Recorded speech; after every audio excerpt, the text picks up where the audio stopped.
Miss Erin, thank you. And in Wake Up Money at 5:45, buying a home just to remodel it and sell it, well, it used to be a popular practice, but flipping homes slowed down once the real estate bubble burst. So the question is it safe to start again? Well, for the answer, we go to realtor Joseph Diosana to kind of talk about, Joseph, how to flip without flopping. And so basically when people flip, they buy a very inexpensive home that needs work.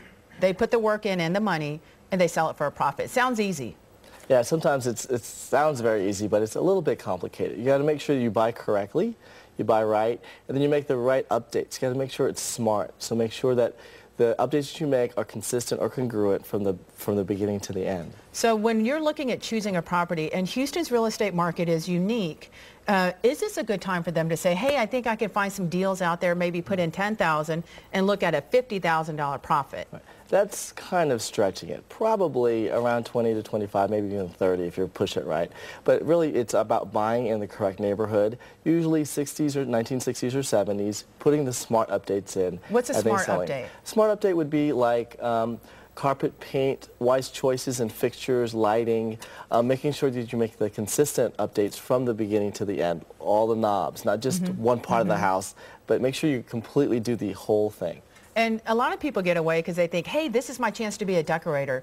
Is there a tendency to kind of overdo it? Like you don't necessarily want to put a granite countertop into a house where the neighborhood may not have the same kind of amenities. Exactly. You want to make sure it's consistent again. So do your homework, go see other houses in the neighborhood, make sure it makes sense, and then have fun with it. How do you know that the property won't lose value?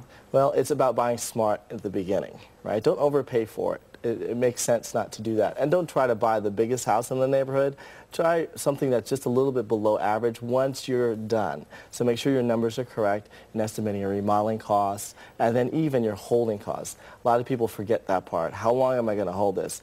I would conservatively say to calculate 6 to 9 months of holding costs. That's a lot of carrying costs. Absolutely. How do they go about setting a realistic budget? Because I think most people probably go way over. Absolutely. I would suggest that you do at least 10 to 15% over your budget just to calculate the numbers. And then try not to get crazy with it. You know, there are a lot of people who want to put in something that they would put in their own house. Right.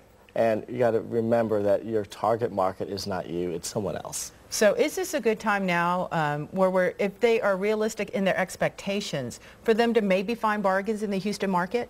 Absolutely. There's two reasons that contribute to that. Number one is interest rates are the lowest in years. When my parents bought, it was 16%. When I bought, it's 8%. Now it's around 5%, sometimes even lower than that.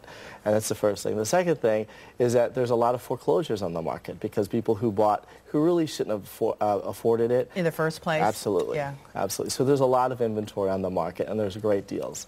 All the way from Fulshire even down inside the loop into the Heights. Just a matter of doing your homework. Absolutely. Joseph, we appreciate it. We'll put a link for the people who want some advice, need a little bit of expert guidance on our website for those who want to reach you. Thank you so much. Absolutely. Thank you.